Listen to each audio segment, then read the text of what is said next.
So what's really happening with Kingdom Come Deliverance 2? Is it a woke trash pile? Or is it actually good? Let's find out. Kingdom Come Deliverance 2 is out and available now and actually doing pretty well when it comes to Steam charts and how I expected them to do good on Steam. Again, the controversy about the woke aspects of the game wasn't that big. Sure, definitely the CEO kind of screwed himself over there by saying what he said, but in general, it didn't really seem like that much of a huge issue in my eyes. And judging from your guys' reactions in the comment, wasn't really the biggest issue in your eyes also because there were not enough other red flags. many people are playing this game, buying this game, and even liking this game. There's a lot of positive press surrounding it. And then there's the other side of it where, holy crap, is there some drama regarding this game. What's going on, guys? Welcome to another episode of Smash JT. People have been commenting about what that is, by the way. And that turns. I mean, I don't fully understand the context, but if you train with Hans a lot, it's like, yeah, you become gay. That's kind of the short and sweet answer to that. Not really too sweet, but you get the point. Definitely the answer. Which no one knows, like, is kind of like making people scratch their heads. What, so if you're gonna train with someone, you become gay? Yeah, that's probably the big controversy. The co-founder of Warhorse Studios, Daniel Vávra, has gone full scorched earth on Jon Del Arroz over his Kingdom Come Deliverance 2 tweets, trying to take some sort of religious high ground over Daniel Vávra and talking Oh about how boy. this game, because there's a gay scene that is optional, apparently. Ah, so it is optional. There you go. Okay, that's good to know that it's optional. And man, is this just a continuation of GoonerGate? It's the most boring gate that we have had. Honestly, the only thing I get from GoonerGate is, yes, some people are hypocrites, but Melanie Mac turns out is 40. That kind of makes her hotter in my eyes. Not gonna lie, boys. I thought she's 31, not 40. Okay? It is what it is. That makes the game so woke that people shouldn't be buying it and playing it and contributing to it, which, okay, that's fair, but I sure as hell wasn't expecting Daniel Vávra to come down and say, hey, this you? Wait, what? What was that? Come down and say, hey, this. Hearing on request for domestic violence. Whoa! Whoa! Well, admittedly, a hearing for this doesn't mean anything, so just saying. But the fact that it exists is raising already my eyebrows. Oh boy. You? Hit that subscribe, give me a like, and check out SmashJT.com for the full article breaking down the extensive back and forth we got going on here between Jon Del Arroz and the founder of Warhorse Studio, Daniel Vávra, and how he took some issues with the pretty extensive thread that Jon Del Arroz. Wait, is that Pokemon? Vávra, and how he took some. Please don't forget that blah blah blah. Once some of what the fuck? What the hell is this? Issues with the pretty extensive thread that Jon Del Arroz initially put out there about why this game is woke and anti-Christian and the values in it that it's perpetuating are terrible and people should not be buying this game because apparently having an optional scene in a game makes it. Okay, well, now we know fully it's optional, because at the start we did not know it's optional, and this is why I was raising eyebrows, what is happening here? And that's why a lot of people were asking, what is happening here? Is there a... By the way, the makers of the game did not actually come out and actually explain these things. If they just actually didn't say, yeah, it's optional, you can skip it and there are options to do so, I think everyone would have been completely fine with it in the first place. Because, you know, having an option for doing something in a role-playing game is not woke, even if it's gay. I'm not gonna do it, but, you know, I mean, it's a role-playing game, so there you kind of go. completely woke, and because of that, you shouldn't buy it or play it. But if that's the case, where were you during Mass Effect 3 and Andromeda and Baldur's Gate 3? And I mean, how many games do we need to go through that have. Oh yeah, true. I constantly bring up Baldur's Gate 3. It's a role-playing game that wants to allow you to do pretty much everything that you want, which means being gay and other stuff like that. You don't have to do it if you don't want to do it, but it's there because it's a role-playing game. Optional scenes that have gay romance involved in them. Apparently, now, my question about this is again about the sword training with Hans. If you do it too much, you magically become gay or something like that. I don't know if it's true in the way that it's described, because I mean, do you just randomly actually get a gay scene if you cross sword?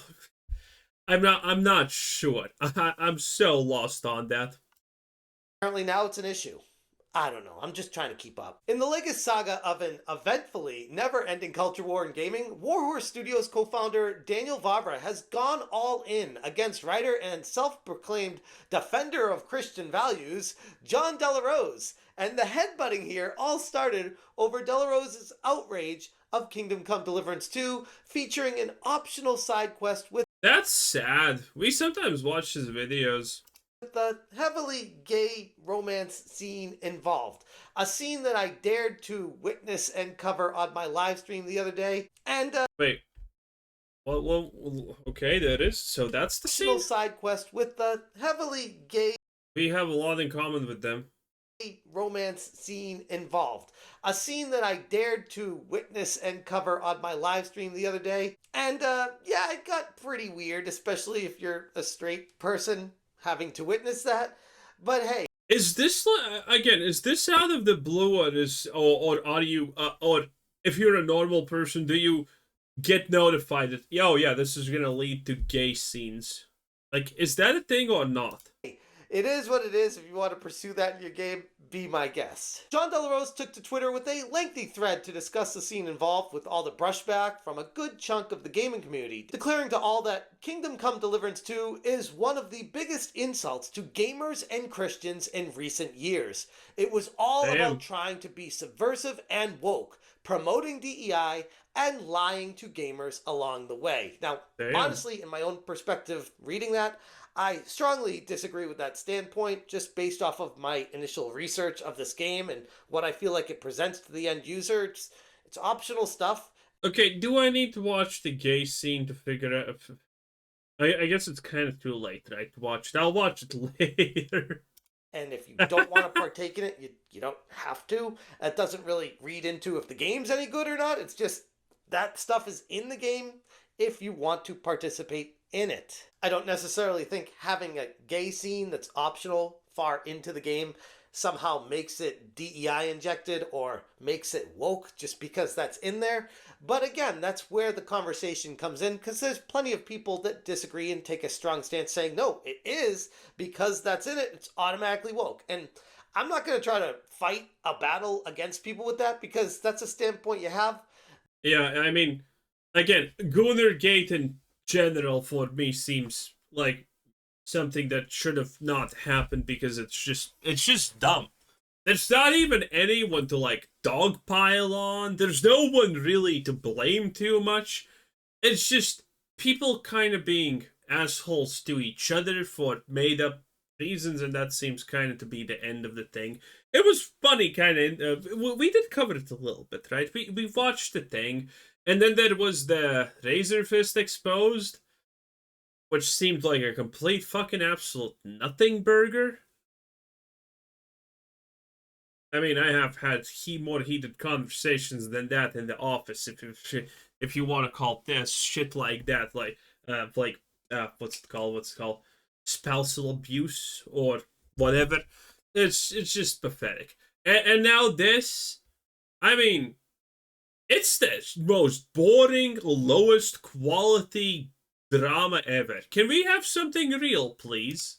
That's your standpoint you have. It is what it is. But anyways, Jon's criticism drew the ire of Vávra, who isn't new to firing back with anyone he disagrees with, as we discovered in a previous video where I covered how he gave pushback against Rev Says Dessou's coverage on the returning situation pre-launch, when Rev covered it and said, hey, wait, I watched this, I think. the game looks decent, there's some positive press around it, and there's some return situations happening with it. And based on that video, I was like, okay, Vávra definitely didn't either watch the video or he did watch it and purposely... Oh, that one, yeah. Oh, we didn't watch that one, but I know about the situation. He has attacked Rev Says Dessou because he thought that Rev Says Dessou was attacking him. He made himself look like a complete retard. 10 out of 10. ignored Rev actually talking positive about it because the way Vávra took I don't think he watched it. to him was pretty aggressive on Twitter and extremely unnecessary. The reason I Pretty aggressive is stating it lightly. That was a blatant attack against Rev. For no reason, even though he defended that shit. Again, he just didn't watch it. He just wanted... He didn't watch it. The guy didn't even watch the video. 100%. I bring that situation up, though, is to stress that this isn't the first time that Vávra has fought his own battles. And now fast forward to this situation with Jon Del Arroz, Vávra has highlighted past tweets, including an extensive history of Jon posting some very strange and lewd furry content alongside allegations of domestic violence. It was pretty wild to see this. Allegations are not gonna do much for me, sadly. It either is or it isn't. Allegations don't do jack for me. All coming from someone in Vávra's standing. But as I stated earlier, we really shouldn't be all that... Because you don't know. Allegations... The fact that an allegation is made is one side of a two-sided story. And you don't know this. Maybe the person making the allegation is actually now insane or something. So, jumping to conclusions just because there is an allegation is fine. I can do an allegation like that in my country against literally anyone I don't even live with. Now, granted, it will never be enforced or anything, but I can. Surprised because that's how they've handled public relations in the past. And I feel like that's one area where Warhorse Studios could probably improve on moving forward. The PR is kind of a disaster. Vávra didn't hold back, and he tweeted, "Defender of Christian values against appearances of those evil homosexuals in games sharing some spicy furry gay asses. These anti-woke warriors are even more funny than good old social justice ones." Smiley face. Did I just make a name for them? Could we call them AWWs? And in that, he attached an image of a somewhat questionable picture of Lucario, which had been originally posted by Jon Del Arroz. Wait, isn't that a male Pokemon, though? Oh, no. Vávra didn't stop there. He continued with another tweet. Oof. With another furry posted from Pokemon saying, "Are those species Oh, yeah, that's definitely gay. gay?" With a picture of Lucario and him being embraced so delicately by Mewtwo. Again, being posted by Jon Del Arroz originally. And could those be taken So delicately? out of context, and maybe Jon was trying to joke with someone else and now it's just a picture of Jon Del Arroz looking like he used to be a furry? Sure, it could be. But the way it's being presented, it's not a great look for Jon. But then we get to the real nuclear moment, when Vávra responded to Del Arroz's lengthy thread rant by simply replying, "Is this you?" and attaching a screenshot of a public hearing for a domestic violence restraining 2023. Oh, so okay, so nothing happened of this, I'm guessing? order tied to Del Arroz. And that Yeah, I guess nothing happened because there should be a follow-up to this. Okay. single tweet through the So, oh no. entire conversation Again, this does nothing literally for me. I want to see the results, and I actually want to know what was talked about, what was alleged, and whatnot. into a frenzy, shifting the focus from Kingdom Come Deliverance 2's alleged wokeness to Del Arroz's very own credibility. And it's something that Embracer Group, why did he do that? No, but this is... He said no, though. What the hell? Is he denying that now? Very own credibility. And it's something that I've talked about previously on live streams, and it's nothing really new as far as the community is concerned. With someone who is taking a high moral standpoint, a moral high ground of Christianity or religion or whatever you want to hide behind, and then finding out that there are some skeletons in the closet that it's just not a great look when you're trying to speak down to people or take a position of moral authority on an issue when you're the one that has all these things going on behind the scenes.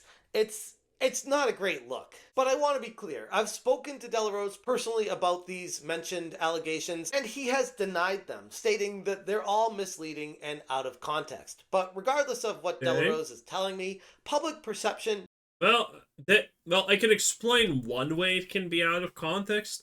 It's the fact that someone wants to smear him for something that's further down the line. Because people do that.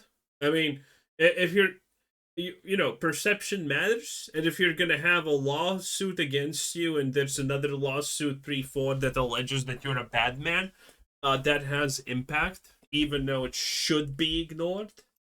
Doesn't operate on nuance. And when someone positions themselves as the moral authority, any skeletons in your closet are bound to be exposed by the internet. People are going to find out what's going on in your life and why you're taking this position of, hey, you need to listen to me because I know what's right for everybody. It raises the question, was it out of line for the studio co-founder Daniel Vávra to engage in an aggressive mudslinging battle online? Or should he be allowed to... No, as long as he wins, and it seems like he has one. ...have a voice on the platform just like everybody else. Either way, waking up to this situation was not some... Unprofessional, yes. But in just the context of, should he have done it? Yeah, sure, why not? That I was... But the unprofessional part should win over this. But I mean, I guess the guy understood the reasons why it does matter to actually squash these allegations of being woke, even though he did a bad job at it. Like, fuck, dude, you could have explained all of this so easily. I was laying in bed and picked up my phone, started scrolling through my Twitter. I was like, whoa, what have we got here? This is pretty wild. And here's the biggest issue that I have specifically with Del Arroz. It feels like he's coming across as someone that isn't really emotionally invested in gaming per se. It almost comes across more as... Oh, yeah, it seems like he's more interested in books and creative things in general, not gaming. Again, we have watched his videos. He's investing himself into a culture war where he feels like this is a business strategy that he can take advantage of by taking the standpoint of some sort of religious high ground for people to gravitate towards him because of that. It doesn't really strike me, maybe I'm wrong, but it doesn't really strike me as someone that actually cares too much about gaming. It's just, oh, here's a popular situation going on. Let me dive full on head into this culture war and start talking about how religion is the moral high ground and why people need to start listening to me. Which, at the end of the day, it's really no different than the Melanie Mac thing. It becomes pretty transparent to everybody witnessing, and as always, and forever will be, rejected by actual gamers. In this case, Daniel Vávra, a known outspoken developer at this point, didn't hesitate to punch back hard, whether anybody sees it as... You shouldn't hesitate to punch back hard. I mean, someone challenged you? Well, damn. Don't go into the kitchen if you can't take the heat, boy. It is what it is. There's no such thing as punching down. There's no such thing as doing anything wrong. If you're under attack, go at it, my boy. I can't blame you. Pull every stop you can. It is what it is. I can't wait until someone tries to start drama with me. I will fucking bury you all alive. God, that would be fun. Anyway, this was Quiz and that was a Smash JT 10 out of 10. Bye.